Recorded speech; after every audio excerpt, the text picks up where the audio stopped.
Che, boludo,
Hola, buenas tardes.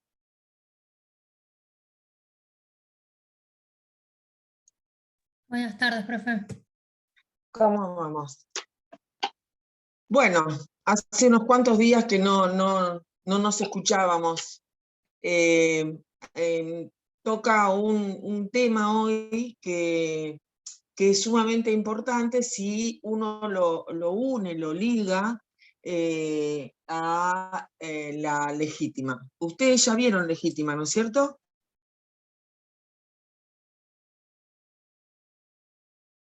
¿Me contesta alguien? Sí. ¿Vieron Legítima? Entonces me va a resultar de... ¿Cómo? Bueno, va a resultar de fácil comprensión si ustedes ya vieron la Legítima. De todas maneras, vamos a ir como repasando, ¿no? El concepto de legítima por la alternancia, la armonización necesaria que tienen con la colación. No sé si tienen demasiada luz ahí atrás, veo que tengo. Pero me olvidé de correr, a ver si puedo correr el escritorio. Me parece que igual. Bueno.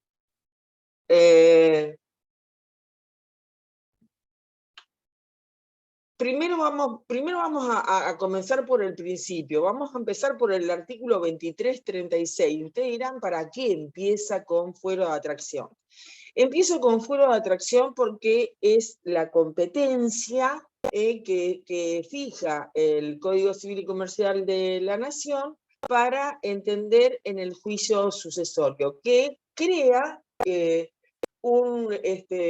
una jurisdicción de orden pasivo, o sea que hay un traslado de todas las demandas que estuvieran dirigidas contra el causante y se unifican ante un único juez, con algunas excepciones que ustedes al momento del examen tienen que conocer, que tiene que ver con los derechos reales, con las obligaciones propter rem, algunas que son con un carácter particular, como puede ser la hipoteca, que por un lado tiene un derecho real y por otro lado tiene un contrato de mutuo. Entonces, el que prevalece, en realidad las ejecuciones hipotecarias tienen un trámite autónomo, lo mismo que la instancia laboral, lo mismo que las dos instancias universales como es el proceso sucesorio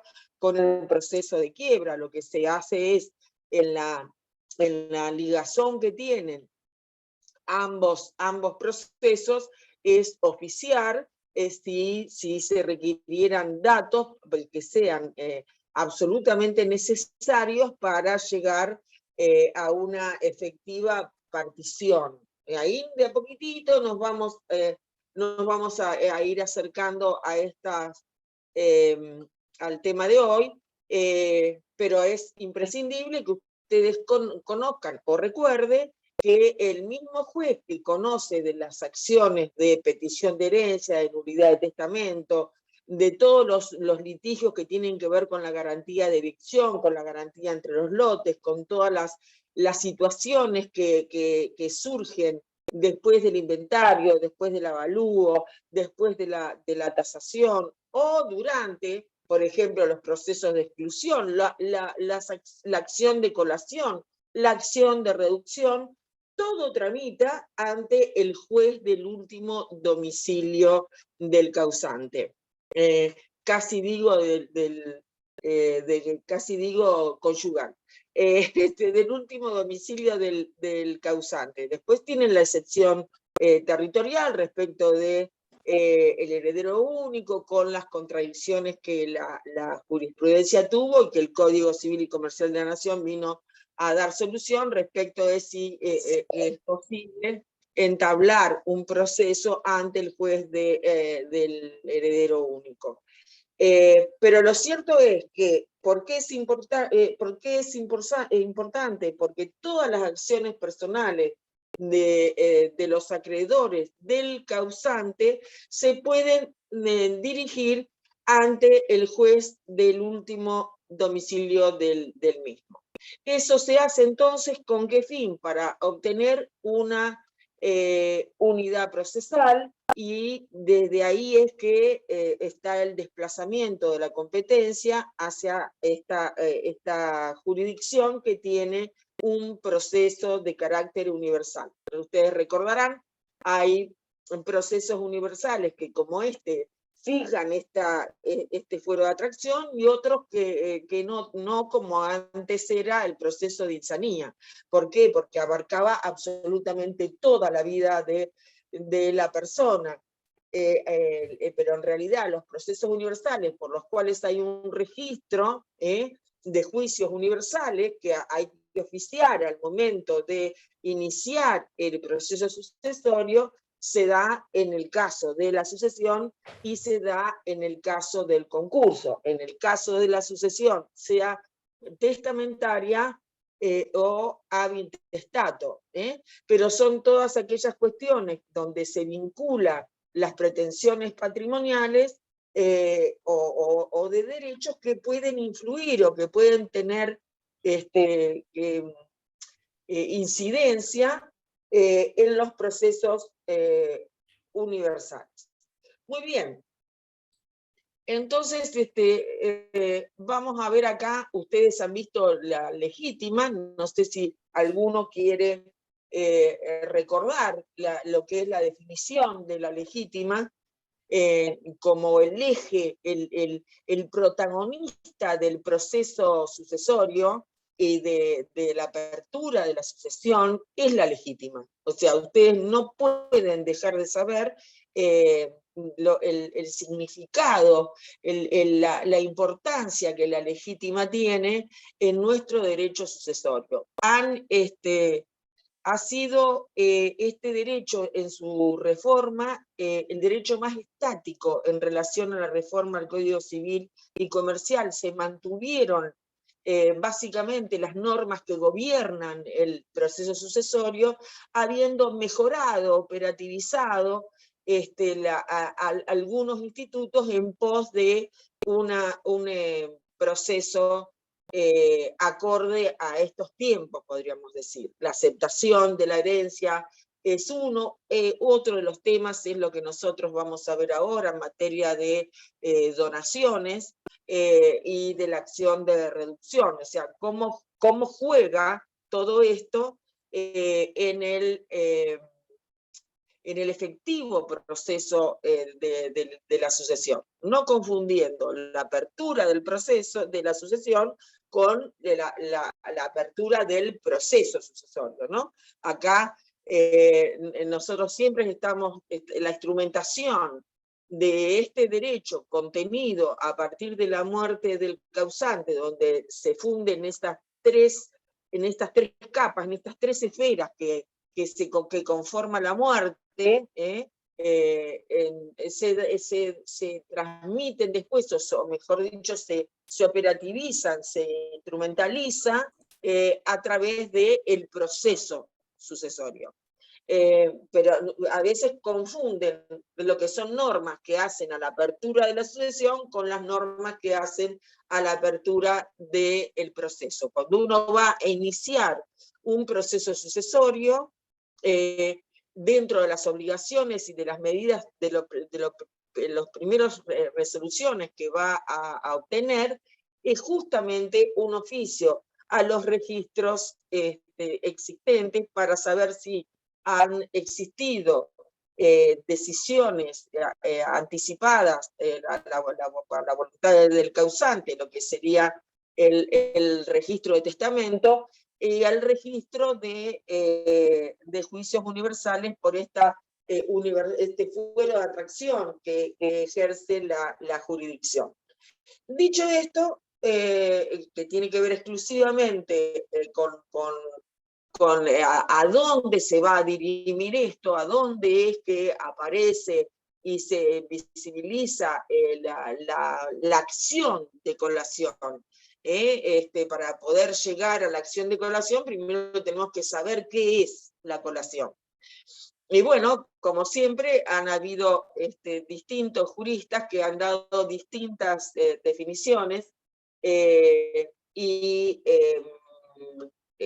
para Borda, por ejemplo, lo ha definido como computar en la masa partible el valor de las donaciones que el causante le hubiera hecho en vida a un heredero forzoso que concurre con otros herederos forzosos. Y de acá ya podemos sacar los caracteres y los requisitos de la colación.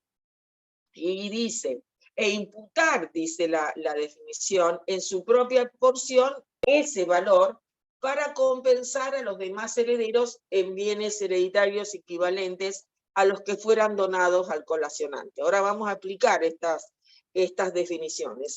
Yo en este momento se las estoy leyendo. Dice posteriormente Pérez Lasala, la computación es una agregación o adición contable del valor de lo donado al caudal relicto. Y ahí, como vamos a ver, ahí en una definición se encuentra absolutamente todo. Esto es Pérez Lasala, ¿no? Y dice, la computación es una agregación o adición contable del valor de lo donado al caudal relicto. Entonces quiere decir que la colación es un tomar de menos, ¿no? Que viene justamente de un término en latín que es confero, y había históricamente dos tipos de colación. Una colación que es por la imputación y otra colación que es por el valor. En la imputación venía lo que se traía a la masa hereditaria, era el propio bien. Y en la colación por el valor, lo que se trae, esto de confero, traer a la masa, que venga, viene a el valor. En este sentido, por eso es que Pérez Lasala dice, la computación, o sea, ¿a qué viene a la masa relicta? ¿A qué viene? A que se compute como una adición de ese capital relicto que se había desprendido del acervo hereditario por una liberalidad del causante. Y después habrá que ver si esa liberalidad afecta la legítima. Por eso hay tanta resonancia entre la colación de la legítima, porque para poder saber si se ve afectada la legítima, en la porción que le quepa a cada una de las órdenes hereditarias, tenemos que conocer qué pasó con el capital relicto, hasta dónde el causante ha tenido la facultad de realizar liberalidades, y esas liberalidades tienen que, en el caso de la colación, cuando se trata de herederos forzosos, tienen que estar perfectamente computadas. Y ahí nos vamos a ir acercando a otra definición, que es la que da Aspiri. Y Aspiri dice que la colación es el derecho que tiene un heredero forzoso para exigir que otro heredero forzoso, entonces quiere decir esto, que la colación entre quienes se debe, del heredero forzoso al heredero forzoso, no podría ser de otros, es entre herederos forzosos. Y esta es un requisito, es una condición, que la colación se dé entonces del heredero forzoso al heredero forzoso. ¿Para qué? Para exigirle a este otro heredero forzoso, dice Aspiri, que ha recibido una donación en vida del causante, que traiga a la masa de partición el valor de dicha donación. Es muy común en nuestros tiempos que las personas prevean que la dificultad, el gasto que implica muchas veces un proceso sucesorio, puesto que tributa muchísimo, y además para operativizar, digámoslo, después del fallecimiento, es muy común que se se haga lo que vulgarmente se conoce como la sucesión en vida, ¿no? O sea, o una partición anticipada. Esa partición anticipada, que es a partir de efectuar donaciones, en el caso de los herederos forzosos, o de establecer también legados, que ya veremos, o ya habrán visto ustedes a dónde se imputan cuando uno tiene que hacer, ¿no?, la legítima global, y tiene que establecerlo a dónde se van a imputar esos legados que se hacen por vía de testamento, y las donaciones, porque después, si se afecta la legítima, van a ser pasibles, van a estar sujetas a reducción. Entonces, la reducción y la colación se tocan, pero no, no es lo mismo, mientras que en una campea el orden público, ya que la legítima es la porción de la herencia por la cual no puede ser desplazada o tenida en cuenta, incluso desde la voluntad del testador, quiere decir que aunque el causante quiera violarla, quiera transgredirla, no puede, porque es una parte de la herencia que está dirigida y puesta a favor de determinados y determinadas herederas, que implica ir más allá de la voluntad del testador. Y esto es la legítima, ¿no? Aquello que no se puede afectar, no se puede afectar por disposición de la ley, y ahí campea el orden público. En cambio, en la colación, ¿campea el orden público o es una acción disponible? Primero, ¿hay una acción de colación? Claro, hay una acción de colación. ¿Qué busca esa acción de colación? Entonces, si no es lo mismo que la legítima, si no es lo mismo que la acción de reducción, que lo que busca es reducir aquello que se ha excedido de la legítima para recuperar el bien, para recuperar esa porción que le corresponde al heredero forzoso, se trate de los 2/3, se trate de el medio para ascendientes o del medio para cónyuge supérstite. Entonces, en la colación, el sentido de la colación es absolutamente otro. Por eso que no es una acción ni un instituto que defienda a la legítima, como sí lo es la acción de reducción, o la de complemento, o la rescisión, o la petición de herencia. Es decir, no, yo veo que a mí me están ocultando bienes, y que hay en los bienes de los cuales yo soy heredera forzosa, y hay otros herederos de un grado inferior que lo están ocupando, yo tengo la acción de petición de herencia para que se me restituya en la legítima que me corresponda en mi carácter de descendiente, de ascendiente o de cónyuge, la porción legítima que la ley prevé para en mi orden. Eso es la legítima, esas son las acciones de protección a la legítima. En cambio, en la colación, dice Catapano en 1984, perdón, dio otra definición donde dice que la colación es la obligación que le incumbe al heredero forzoso que concurre con otros coherederos de computar en la masa partible el valor de las donaciones que el causante hubiera hecho en vida e imputarlo en su propia porción. Es decir, yo tengo ahí un cajoncito que no está lleno, que está lleno de nada, mientras que los otros están llenos de pesos, ¿no? Y bueno, yo voy a completar el cajoncito que me falta con el valor de la donación que hubiera sido dada. Y después vemos si corresponde o si no corresponde, porque el sentido que tiene la colación es la igualdad, una igualdad contable, por eso que acá estamos hablando de cómputo. Estamos hablando de una operación contable que me va a establecer a mí el valor colacionable a partir de saber qué es lo que hizo el causante en vida en relación a las liberalidades. Después veremos qué sucede cuando esto ya escapó, ¿no? Cuando escapó de la sucesión y hay el derecho de terceros y cómo eso se ha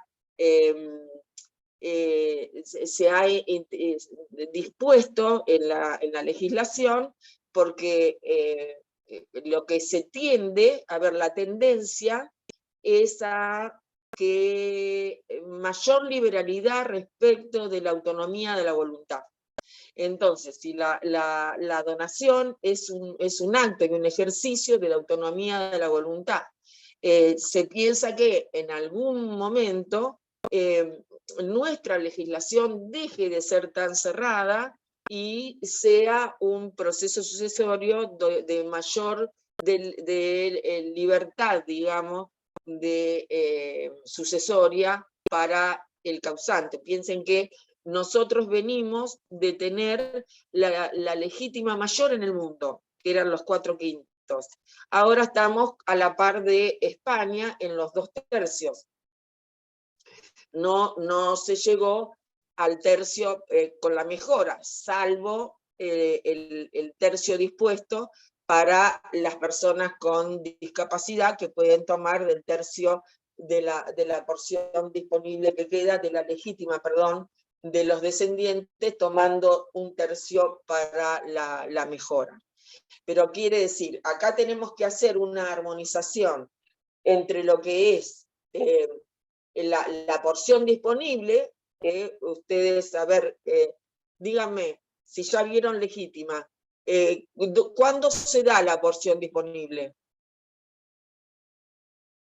Denme un ejemplo de porción disponible en relación a cualquiera de las órdenes de la legítima. A ver, alguna estará leyendo y habrá leído legítima.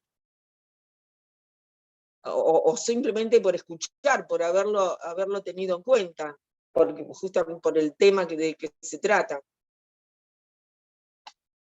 ¿Cuál sería la porción disponible?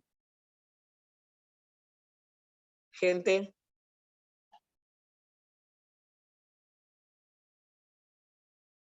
Ay. Si no saben, no hay problema, pero contéstenmelo al menos. Bueno, si va a depender de qué persona sea, ¿cuál sería? Por eso digo un ejemplo en cualquiera de las órdenes. Profe, es la de los descendientes, 2/3, ascendientes y cónyuges 1/2. Claro, entonces sería un tercio, ¿no? Un tercio es la porción disponible que tiene el causante. Exactamente. En esa disposición, que antes era 1/5 y ahora es un tercio. En ese tercio, el causante puede disponer de su fortuna como mejor le plazca. En los sistemas de libertad de testar, uno puede hacer lo que quiera y le puede dejar toda su fortuna a un loro o a un gato, o crear una fundación específica para que atienda a los perros, y excluir con eso a los herederos forzosos. Por eso es tan importante que ustedes tengan en cuenta la naturaleza jurídica que tiene la legítima, porque la legítima nace por esta misma situación, porque en Roma, que es de donde proviene todo este derecho, en Roma, en su origen, estaba la pars bonorum, no la pars hereditatis. Y la pars bonorum era decir, bueno, había una disposición de los bienes que el pater hacía en relación a personas determinadas, donde dejaba todo el patrimonio en razón del culto, en razón de la política, en razón del imperio, en razón de la república, en razón de lo que fuese. Bueno, es más pretoriano la construcción. Esto entonces fue mitigado por distintas leyes, porque quedaba la familia, las viudas desamparadas, de ahí de ahí viene las primeras leyes que el pretor saca para que se tenga en cuenta, y entonces en esa visión aparecen dos leyes, la ley Boconia y la ley Falsidia, que le empezaron a hacer de límite al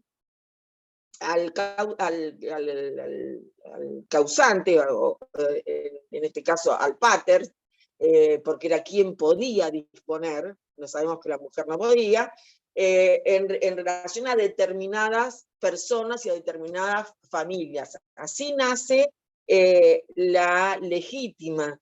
En el derecho germano, la concepción fue totalmente otra, tuvieron un derecho más familiar, podríamos decir, más comunitario, y entonces la legítima encontró sentido en el reparto entre esa comunidad.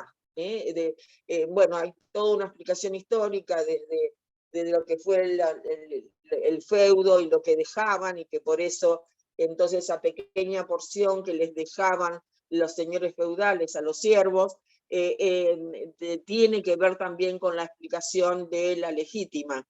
Y pero hay una cosa muy importante para entender la legítima, que es disposición de la ley, pero ¿qué significa? Que yo tengo derecho a ¿qué? ¿A algunos bienes? ¿O yo tengo derecho a toda la herencia? Y ustedes saben que puede haber una herencia que no tenga bienes, que esté vacía, que solo tenga un derecho en expectativa. Por ejemplo, quien hace una acción de filiación post-mortem, muchas veces no sabe, supone que esa sucesión puede contar con determinados bienes, ¿no? Bueno, es muy claro en la situación de Maradona, que ahí sí hay un conocimiento de que habría fortuna.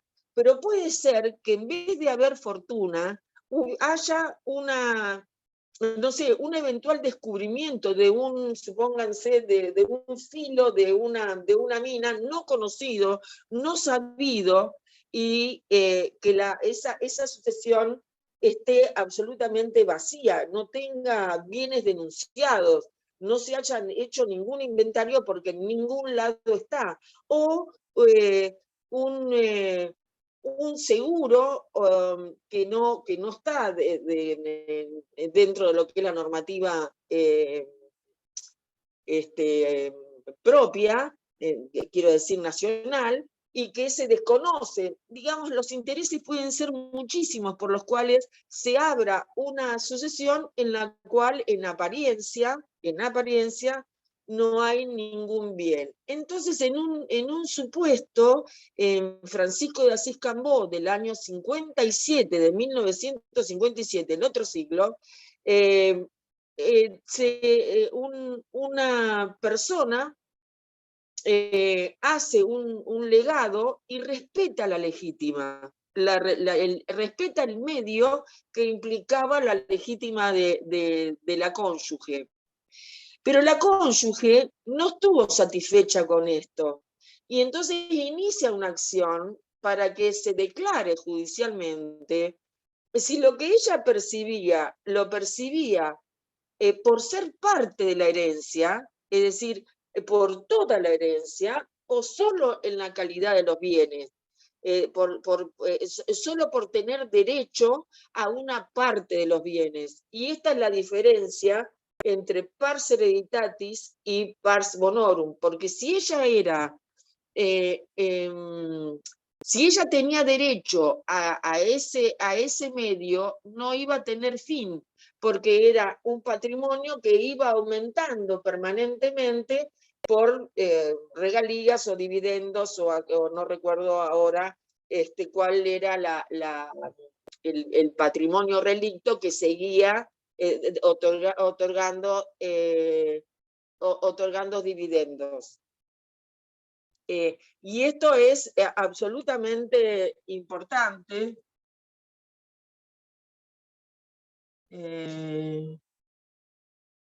Perdón, que se mezcló una... ¿Ahí me ven? ¿Me escuchan? Sí, profesora, perfecto. se ve y se escucha bien. Ah, bueno, perdón. Bueno, y entonces esto es lo que le decía, eso es importante, es por el derecho a una expectativa que pueda tener. Yo soy parte de la herencia, tengo derecho a una vocación al todo. Esa delación, esa vocación que tiene un heredero, que va por el todo y que caracteriza toda su intervención en una sucesión. En cambio, con la colación, no, hay un donante y un donatario. Y hay obligaciones de ese donatario en relación al bien donado, pero nada más. Lo que yo tengo que llevar es el bien para que se compute en esa masa partible, para darle entidad a la legítima, pero no por ser parte de la legítima. Es simplemente un cálculo matemático, contable, para establecer la igualdad. Entonces, dicho esto, para que proceda la colación, tiene que haber, en primer lugar, que, de acuerdo a las definiciones que he dado, que exista un heredero forzoso. Que ese heredero forzoso interponga la acción de colación. Entonces ahí hay otra característica, que la acción de colación es disponible. Yo puedo pensar que quiero que mi hermana esté en mejor situación, y sabiendo que tiene un bien que fue donado por nuestros progenitores, yo no reclame la acción de colación. Y no va a pasar absolutamente nada. Ahí yo estoy mejorando su situación. Ahí igual está la confirmación en lo que hace a la donación, al momento de la donación, cuando se hace la partición por ascendiente, que los escribanos, para evitar futuros problemas, ya dejan asentado. Pero si igual hubiera, porque en materia sucesoria puede pasar cualquier cosa, si hubiera una acción, entonces lo que yo requiero es que haya un heredero forzoso que interponga esa acción de colación. Eso en primer lugar, del heredero forzoso al heredero forzoso. Ese es el primer requisito. En segundo lugar, es que tiene que haber una concurrencia de heredero forzoso, porque no lo puede hacer solo, y porque si hay terceros de buena fe y a título oneroso, será otra la acción, pero ahí ya escapó de la sucesión. Bueno, Pérez La Sala reconoce a esto que les estoy diciendo los dos elementos subjetivos que tiene la colación, que haya un heredero forzoso que legitime, que active la acción, y que después se reconozcan en los dos, la situación entre ambos herederos forzosos para el resultado final de la colación. Entonces, o sea, el donante y el donatario, y después el donatario y el reclamante sería también heredero forzoso. Bien, y por último, el presupuesto objetivo, ¿cuál sería? Lo más simple, digamos, lo subjetivo es que existan herederos, que esos herederos sean herederos forzosos, que reclamen entre sí, y el elemento objetivo es la existencia de una donación, y que este heredero forzoso además hubiera aceptado la herencia, y la otra condición que se requiere es que hubiera aceptado la herencia y que no hubiera habido ¿qué? Dispensa de colación, porque una de las cosas que el causante o la causante pueden hacer es dejar mediante testamento la dispensa de colación, es decir, yo lo libero de tener que colacionar, este bien es para esta persona, es para este hijo, por ejemplo, que ha sido mi primogénito, que ha sido quien ha llevado adelante la empresa familiar o el estudio o lo que fuese, y a este hijo lo dispenso de tener que colacionar.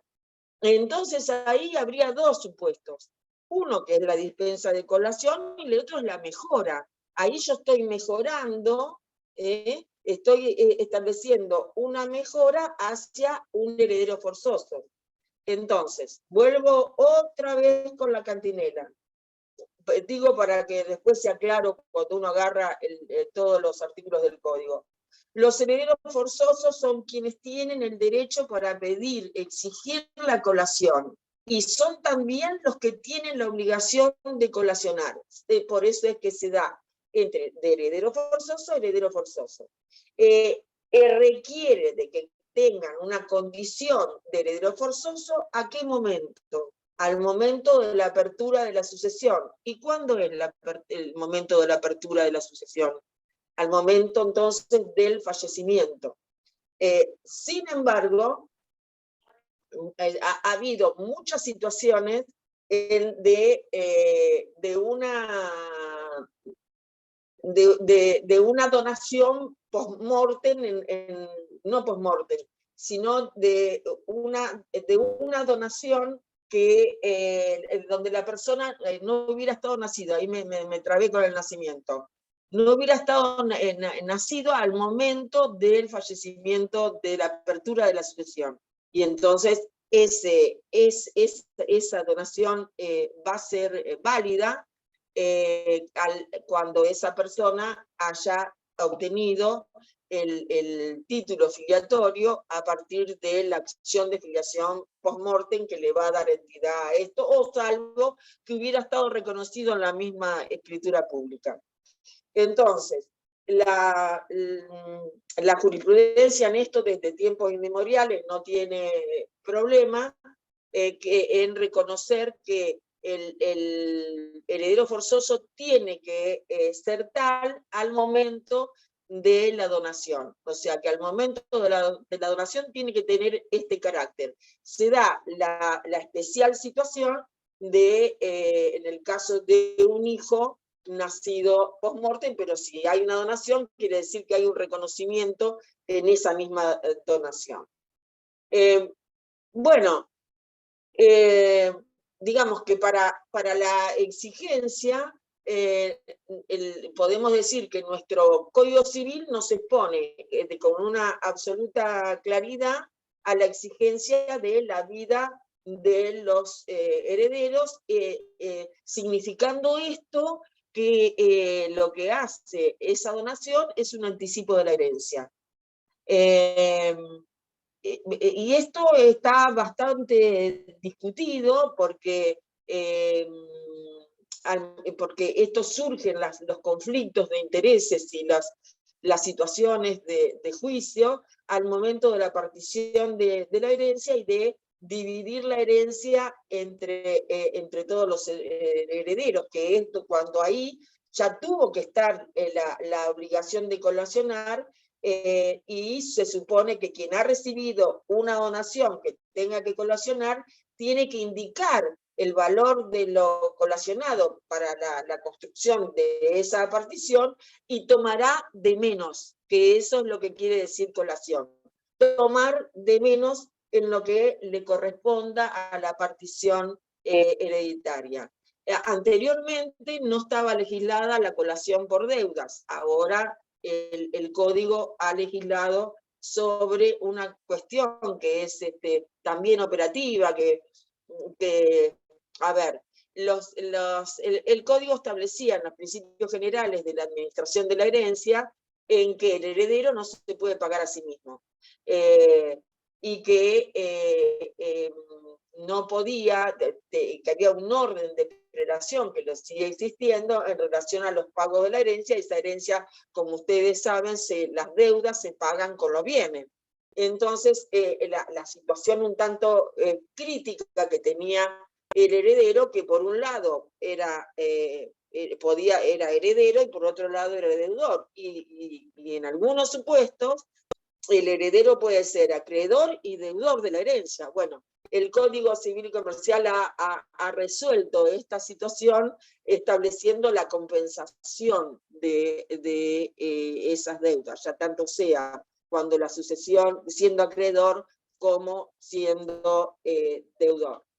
una de las cuestiones que ustedes saben que están muy vinculadas a las donaciones también y a la inoficiosidad de las donaciones, es que la revocación de las donaciones por ingratitud y que se ha eliminado para Graciela Medina, por ejemplo, de manera bastante injusta, la desheredación en nuestro Código Civil y Comercial de la Nación. ¿Y por qué dice ella que son causales, eran muy parecidas a la de la indignidad, sobre todo aquella cuando se ha atentado contra la vida de la persona donante, el cónyuge o conviviente? Eso está establecido en el artículo 1571 y es una causal de revocación de una donación por ingratitud. Lo que dice Graciela Medina, no sin razón creo, es que en la desheredación era la autonomía de la voluntad del causante, era el causante el que desheredaba, y en cambio acá, en la indignidad, la legitimación para la revocación de esas donaciones la tienen los demás herederos. Pero entonces ahora vamos con esto, ¿qué es lo más importante? Hay que establecer un capital, ese capital es el acervo hereditario, es el capital relictum, a eso se le tienen que descontar aquellas deudas que son condicionales, las bajas, podríamos decir, y ¿qué se le va a sumar? Y se le suman, se trae a la masa todas las donaciones. Pero hay que ver cuándo una donación es inoficiosa, ya sea por la razón que dije anteriormente, o por otras razones mucho más comerciales, podríamos decir, más contractuales, para decirlo de mejor forma, como la que establece el artículo 2386, que son todas las donaciones inoficiosas, comenzando por esta, donde dice que la donación hecha a un descendiente o al cónyuge, cuyo valor excede la suma de la porción disponible más la porción legítima del donatario, aunque haya dispensa de colación o mejora, está sujeta a colacionar, debiendo compensarse la diferencia en dinero. Esto es lo que dice el 2386, que es lo que dice el sentido común, ¿no? de lo que quiere decir el 2386, que todo aquello que exceda tendrá que ser resuelto, no pone en juego el bien, y eso fue la reforma que se hizo posterior al código, a la reforma del Código Civil y Comercial en algunos artículos que ahora vamos a mencionar. Es decir, bueno, esto se tiene que resolver el exceso sin poner en juego lo que ha sido la donación, favoreciendo a la autonomía y a la capacidad de donar, y que el exceso de esa porción legítima, si no cupiera o que no pudiera entrar en la porción disponible, eso se pueda resolver pagando el excedente. Es decir, la acción de reducción de donaciones no va a prosperar contra los legitimarios. Se quiere frenar la acción de reducción en razón de las colaciones habidas, cuando estas colaciones dan indicadores de un exceso en la porción legítima o con más la porción disponible. Entonces, en vez de reducir, lo que se dice, bueno, vamos a negociar, y entonces frente a ese exceso se va a pagar el saldo, digamos, se debe de pagar el saldo o negociar de alguna otra manera, pero no pone el valor del exceso, no pone en juego el bien mismo ni a las donaciones efectuadas en beneficio de herederos legitimarios que son colacionables y que deben de integrar la masa indivisa hereditaria.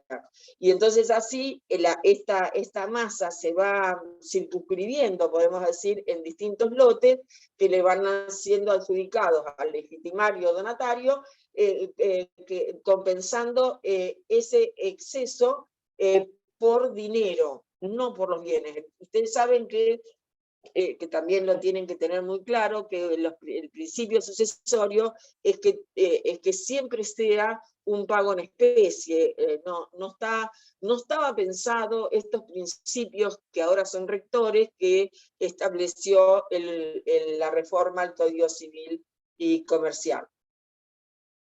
Entonces, vuelvo a repetir, esta situación, el principio rector, ¿cuál era?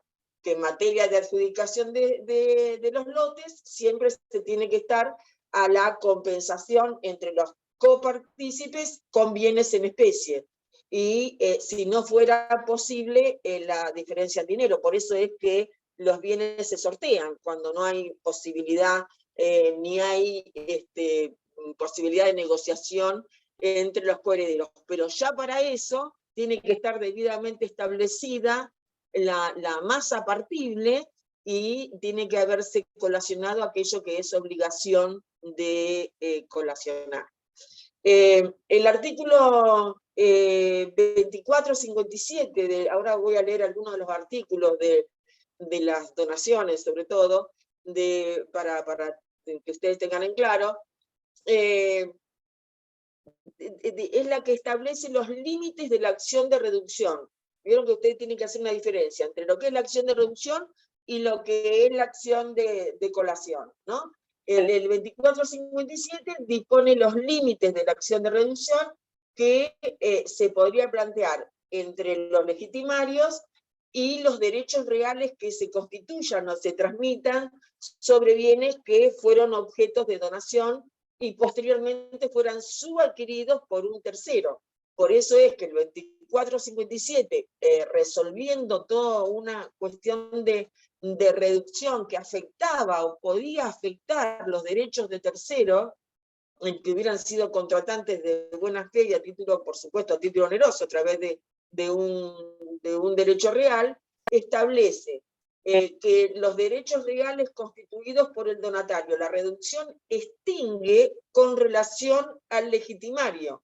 O sea, ¿qué va a extinguir? Los derechos reales constituidos por el donatario o por sus sucesores. Sin embargo, la reducción que fuera declarada en el proceso sucesorio por los jueces no va a afectar la validez de los derechos reales sobre bienes registrables constituidos o transmitidos por el donatario en favor de terceros de buena fe y a título oneroso. En la primera edición, podemos decir, de la reforma no había salido así, sino que afectaba los derechos de terceros. Posteriormente, a través de una ley, se estableció entonces que no afecta los derechos reales sobre bienes registrales constituidos, transmitidos por el donatario a favor de los terceros de buena fe y a título onerosos. Vuelvo otra vez a remarcar que, y esto ténganlo presente, porque el punto de hoy da vuelta sobre esto, es que mientras la acción de colación fue instituida para mantener la igualdad que la ley crea entre los herederos forzosos, la acción de reducción está pensada para salvar una porción de la herencia, de las cuales no pueden ser privados sin justa causa en el momento anterior a la reforma, sería de desheredación, al momento actual esa de indignidad. Bien, quiere decir entonces que todos los bienes que fueran bienes o valores que hubieran sido una liberalidad mediante donación, son colacionables cuando se da entre los herederos forzosos y cuando estos concurren ambos a la herencia reclamándose. Acuérdense que la acción de colación es una acción disponible. Por lo tanto, la discusión que había siempre con Mafía y Pérez La Sala, para Pérez La Sala es una acción personal, para Mafía es una acción repersecutoria, porque si lo que tiene que venir es el bien, pero ahora el artículo 2457 vino a dejarlo esclarecido en cuanto a que hay que ir a una situación en que no modifica la liberalidad y que debe resolverse de manera dineraria. Entonces, cuando procede la acción de colación y eventualmente la reducción que establece el 2386 en contra de un coheredero legitimario donatario respecto de cualquier donación realizada por el causante, aun cuando el legitimario no hubiera existido, que es lo que les decía hoy, al tiempo en que ellas se hubieran hecho. Una que tenemos es una situación que está dada por el 2459, que vino a cambiar todo y que afecta también lo que es la prescripción. Se discutía entre los 5 y los 10 años de prescripción, pero resulta que la posesión adquisitiva fue modificado temporalmente por el Código Civil y Comercial de la Nación a 10 años. Entonces, alguien que tenga la obligación de colacionar y que podría estar afectado esa donación por reducción, vieron que si ustedes cuando estudien el modo de reducir, el legado de reducir la donación es a prorrata. Pero ¿qué es lo que pasa con el 2459? Que si la persona, el heredero, se mantuvo por más de 10 años, entonces ha conseguido la prescripción adquisitiva por el tiempo. Por lo tanto, esto vino a modificar el orden de la prescripción en materia de la acción de reducción. Y así es que dice el 2459, partiendo de que el objetivo de la acción de colación es conseguir una distribución igualitaria entre los herederos, la ley no está pensando que el causante o la causante desee tratar de un modo distinto a los herederos, o distinto de lo que es incluso su propia voluntad. Entonces, estos fundamentos fueron reconocidos por la doctrina y de este modo se estableció este tope de 10 años, mediante la cual está modificando el tiempo de la colación. Con esto de tomar de menos, creo que, digo, si no les van no sé, como, quiero decir, no sé cuánto ustedes puedan hacer de ejercicio respecto de esto de tomar de menos, porque a veces se hacen, en algunos libros traen como muy complicados los ejemplos que son bien fáciles, ¿no? Porque si yo tengo, para dar un ejemplo de colación y de donación, si yo tengo un bien existente por un capital relicto de 160.000 pesos y hay una donación que se hizo por 40.000 pesos, la masa relicta ¿de cuánto va a ser? De 200.000. Y ahí a quien haya recibido esos 40.000 se les va a restar a la porción que le corresponda en la división de los 2/3, que en el caso que sean descendientes, o en el medio en el caso de que fueran ascendientes. Se le va a quien haya recibido, si es supónganse, si es de 100.000, son 80.000 pesos que queden como capital relicto, y uno recibió 40, uno va a recibir los 40 y el otro no va a recibir nada, si el capital fuera de 80.000 pesos, ¿no? Estoy simplemente para dar un ejemplo. Creo que es bien sencillo que lo que hay que restar o que lo que hay que compensar es la deuda o el crédito, en su caso, en la porción disponible que le corresponda al heredero que estuvo obligado a colacionar, porque él había recibido esa liberalidad. Vamos a ver ahora los articulitos de quiénes están, no sé si ustedes tienen el código a mano, lo voy llevando yo, que es tal cual como ustedes tienen que saberlo, en materia de colación, teniendo estos requisitos y esto que les he venido diciendo, es bastante matemático también, les quiero decir. Bueno, ¿quiénes están obligados a colacionar? Quienes están obligados a colacionar, de acuerdo a lo que he estado diciendo, son los herederos forzosos. Había una situación con los colaterales, ahora vamos a ir directamente al 2385, que es el que establece en el código derogado, se establecían los herederos forzosos en línea descendente y los colaterales, ¿no? Ahora el 2385 deja perfectamente establecido,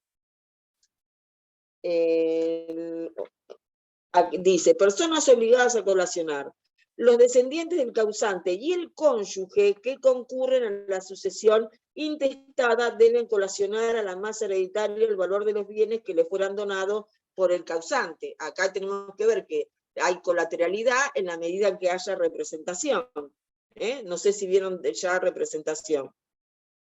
De lo contrario, cuando es por linaje, y entonces ahí cabe las segundas líneas, de lo contrario no.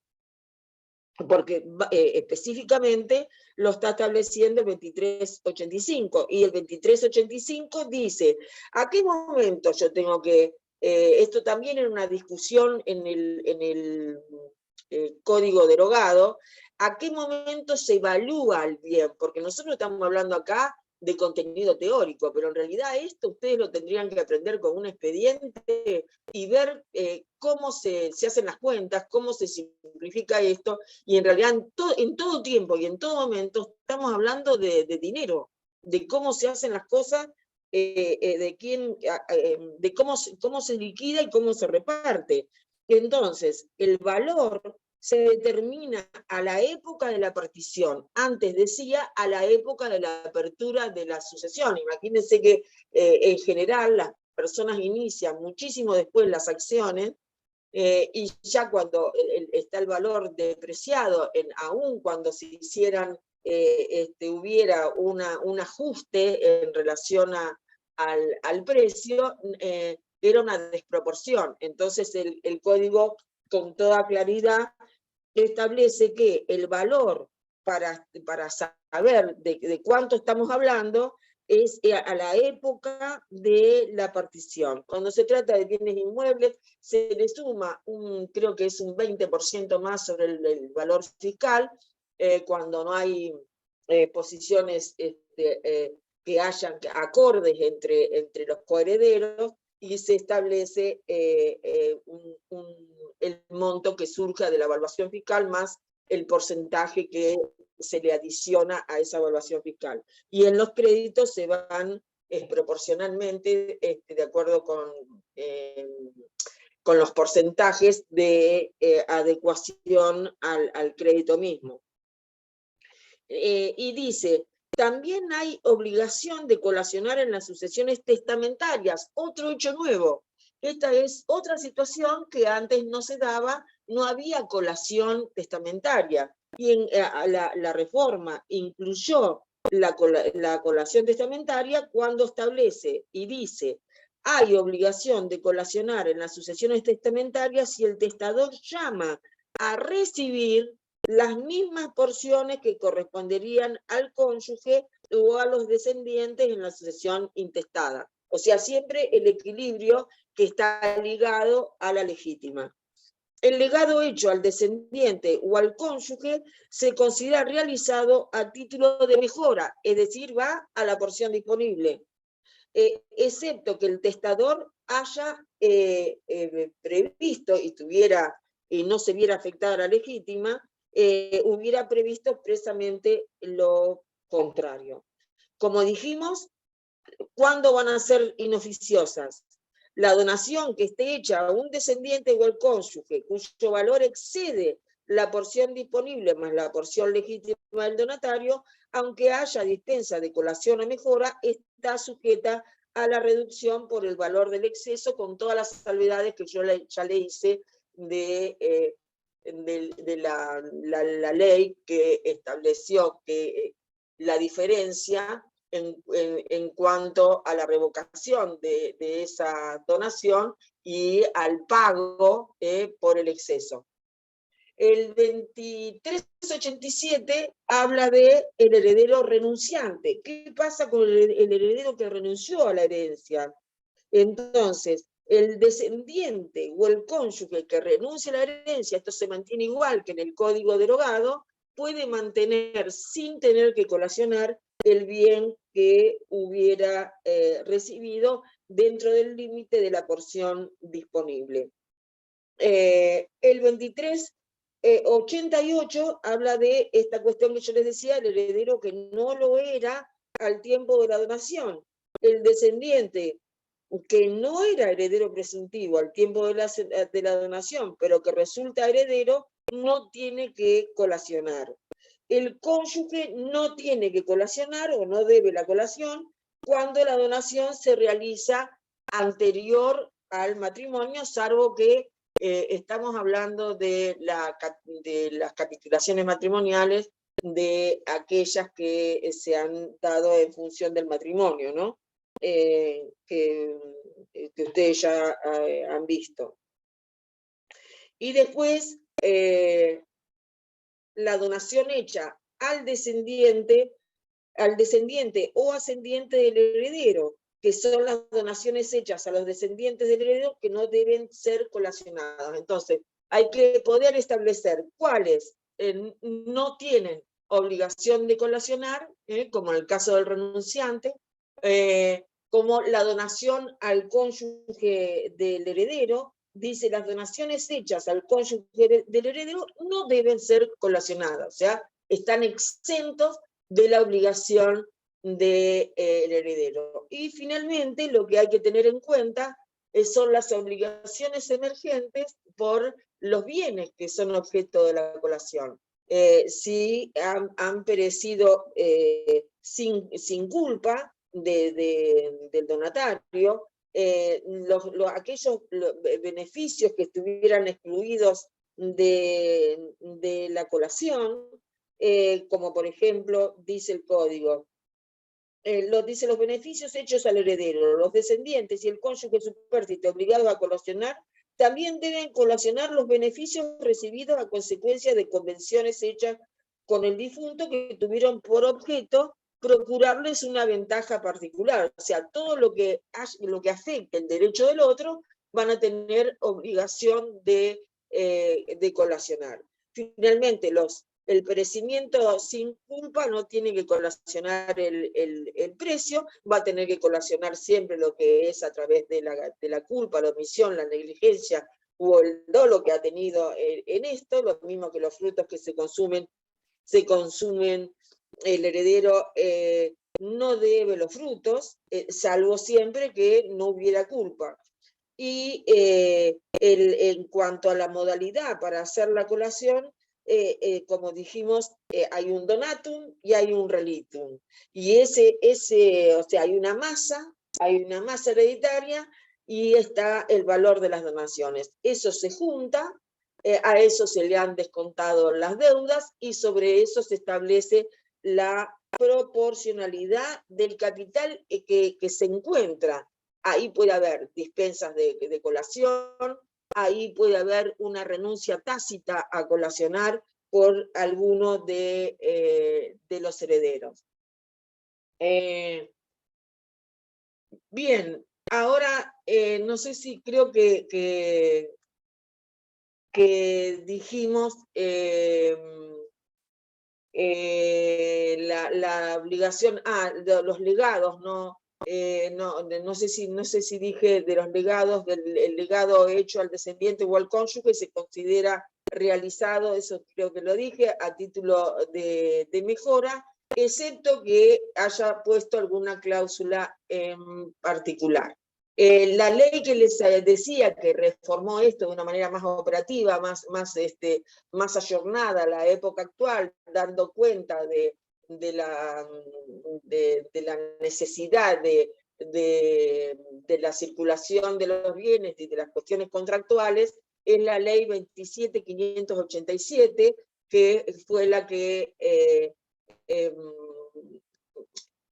modificó los artículos que ahora les voy a leer, que ya los hemos visto, y que los hemos visto ya reformados, pero que de todas maneras para que lo tengan en cuenta, que el fin fue respetar la libertad del causante en hacer donaciones y la voluntad de la persona que quiere beneficiar en vida a un heredero forzoso o a otro, así como a entidades, asociaciones y fundaciones de bien público, teniendo en cuenta que el límite está en la porción disponible. Uno de esos artículos es el que ya hemos visto 3 veces, que es el 2386, otro es el 2457, el 2458 y el 2459, que también los hemos visto. El 2459 referido a los derechos reales constituidos por el donatario, es que la reducción extingue con relación al legitimario los derechos reales constituidos por el donatario o por sus sucesores, pero sin embargo la reducción que declara el juez no afecta la validez de los derechos reales sobre bienes registrables constituidos o transmitidos por el donatario a favor de terceros de buena fe a título oneroso. El 2458, que creo que no lo había dicho, es el que establece la acción rey persecutoria, y dice que, salvo lo dispuesto, el legitimario puede perseguir contra terceros adquirentes los bienes registrables. El donatario y el subadquirente demandado, en su caso, pueden desinteresar al legitimario satisfaciendo en dinero el prejuicio de la cuota legítima. Esto es lo que les decía hoy. Lo que es en dinero, lo que es la satisfacción dineraria, es lo que viene a ser la reforma de esta ley para operativizar 2 cosas. Por un lado, la voluntad del causante, y por otro lado, la circulación contractual en cuestiones que en la vida tienen otra movilidad en el 2022, y una tendencia a abrir cada vez más el derecho sucesorio. Y después esto que les decía de la prescripción adquisitiva, el 2459, la acción de reducción no procede contra el donatario ni contra el subadquirente que han conseguido la cosa donada durante 10 años. Recuerden este artículo, el 2459, porque cambia la prescripción. El que poseyó durante 10 años, ahí lo que va a funcionar es la prescripción adquisitiva, y no se puede ir, o sea, el artículo es el 1901, y no se va a poder perseguir contra el donatario ni contra el subadquirente. Por supuesto que no estará a la buena fe del poseedor el conocimiento de la existencia de la donación, dice. Bien, en definitiva, de todo esto de lo que se habla, es por un lado muchísimas situaciones en donde se compromete la legítima hereditaria, donde la legítima hereditaria no es tan, ya no es tan rígida como lo era en el régimen anterior, y hay muchas situaciones donde la legítima cede o se encuentra. Claro, exactamente. Aplicarían ambas. El mismo artículo lo establece en el 2459, pero guarda que ahí no, porque no hay reducción posible. Donde aplica más es en el 58, ¿no? Donde se puede perseguir contra terceros adquirentes los bienes registrables, dice: el donatario y el subadquirente demandado pueden desinteresar al legitimario satisfaciendo en dinero el perjuicio de la cuota. En el 2459 cae, porque ahí tenés la prescripción adquisitiva, entonces directamente la acción de reducción no procede. ¿Qué vas a accionar si está prescrito? Si los 10 años se cumplieron. Imprima entonces el artículo donde establece esta prescripción adquisitiva, que es el 1901. Bueno, les iba a decir nada más donde está afectada, morigerada, relativizada la legítima en esta diferenciación que se les pide en el programa entre acción de reducción, que espero que les haya quedado claro en esto que he expuesto, y la acción de colación, ¿no? Una diferencia ontológica absoluta tienen una y otra, una salva y la otra equilibra, y si no está, no está, digamos, y hay que jugarlo por otro lado. Eso sería en términos comunes. Y en términos donde la legítima se ha visto afectada, es que la reforma trajo la disminución de las porciones legítimas, del famoso 4/5 para descendientes, y bajarlo a los 2/3. Trajo también y afectó la legítima el Instituto de la Mejora para el heredero con una condición o situación de discapacidad, el artículo 2448, eso es para hablarlo muy largo y tendido, pero ya no tenemos el tiempo para eso. Y después el pacto sobre herencia futura, que sabemos que los pactos sobre herencia futura son nulos, a determinadas participaciones societarias para evitar conflictos futuros. Es decir, si esta empresa funciona bien y esta empresa ha sido llevada adelante por uno de los hijos y por la cónyuge o el cónyuge, bueno, que continúe, ¿no? Este concepto de empresa familiar, que independientemente de la muerte puede continuar. Y este es el artículo 1010 que tanta discusión tuvo al momento de la discusión, valga la redundancia, del Código Civil y Comercial. Otra situación donde se ve ahí la legítima apretada es con el consentimiento de los legitimarios, cuando hay transmisión de bienes con reserva de usufructo, uso o habitación, o con la renta vitalicia, ¿no? Porque del 2461, a ver, ese me encanta, porque durante años me costó entenderlo, no sabe, y ahora quedó redondito con la reforma, ya se los digo. Dice, la transmisión de bienes a legitimarios. Si por acto entre vivos, esto afecta a la legítima, si por acto entre vivos o título oneroso, el causante transmite a alguno de los legitimarios la propiedad de los bienes con reserva de usufructo, es algo que hace muchísimo la gente. Yo te dono la propiedad, pero hago la reserva de usufructo vitalicia al momento de mi muerte. Y amplía uso, habitación o la contraprestación de una renta vitalicia.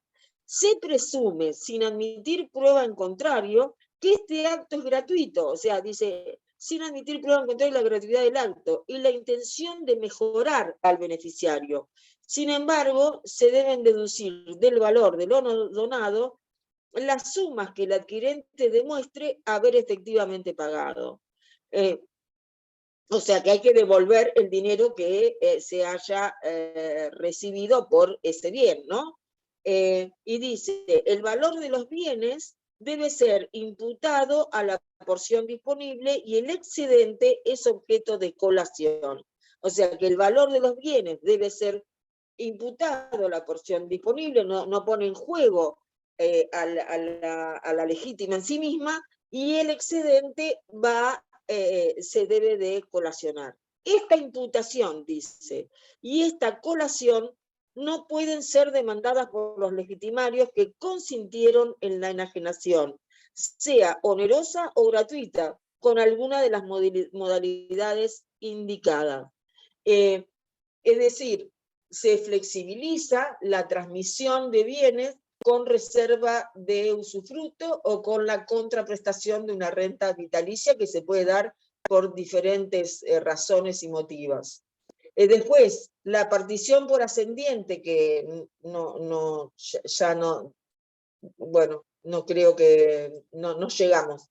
La partición por ascendiente por donación o con intervención del cónyuge, también es una situación que se ve afectada. Ahora vamos a ver directamente con la norma. Acá tienen que agarrar artículo y la clase si la tuvieran y si les interesa. El 2411, esperen que lo encuentre, 2411. Dice, las personas que pueden efectuar la partición por ascendiente, ¿no? La persona que tiene descendientes puede hacer la partición de sus bienes por donación o por testamento. Y esto es lo que se hace continuamente, digamos, esto es lo que ha ganado muchísimo terreno a los procesos sucesorios por las razones que antes les decía.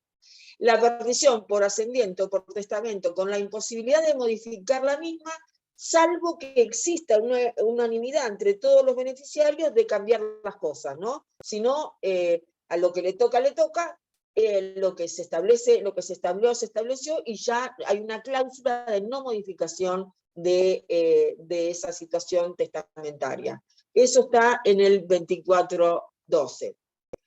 Nuevamente, por la importancia que tiene, les recuerdo, la prescripción adquisitiva a favor del donatario para evitar la acción de reducción, 2459.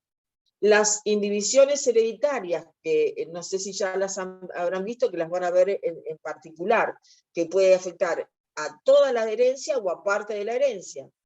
Las atribuciones de los bienes en particular, la ampliación de facultades del derecho real de habitación, que antes no era de pleno derecho, ahora es de pleno derecho, con todo lo que esto implica como norma de protección a la vivienda familiar.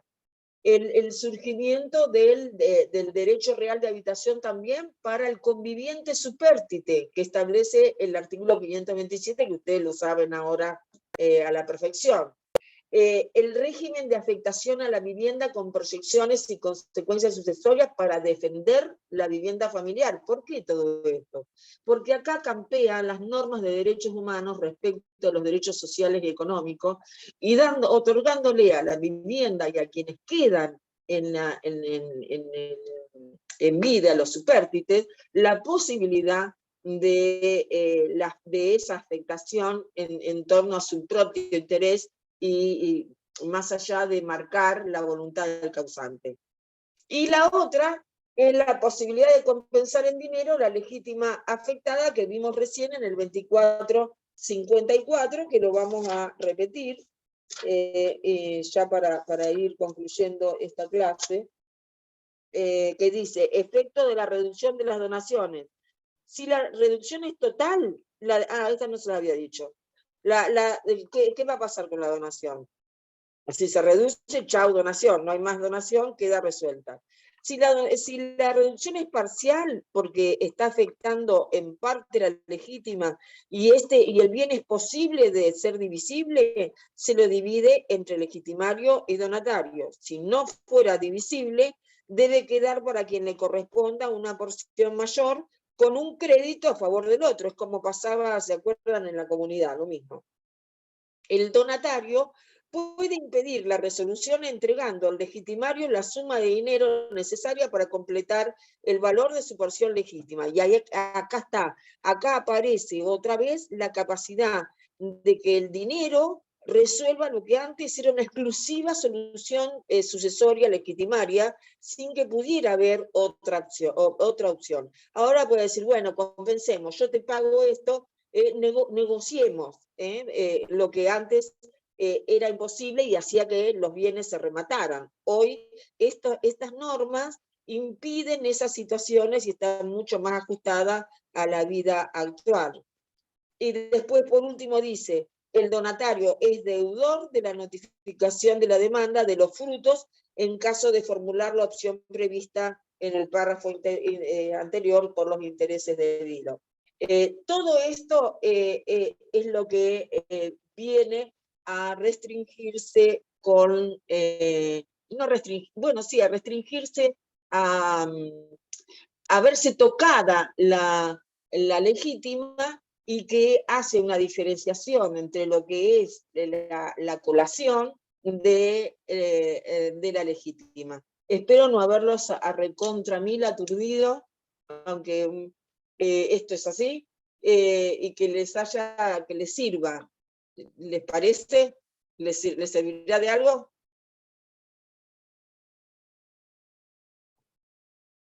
Gente. Sí, profesora, muchas gracias. Sí, profe. Sí, profe. gracias. Bueno, dejamos hasta acá porque son una cantidad de artículos y de cosas, pero mi consejo es agarren los artículos y bueno, cualquier cosa yo tengo el PowerPoint para ustedes.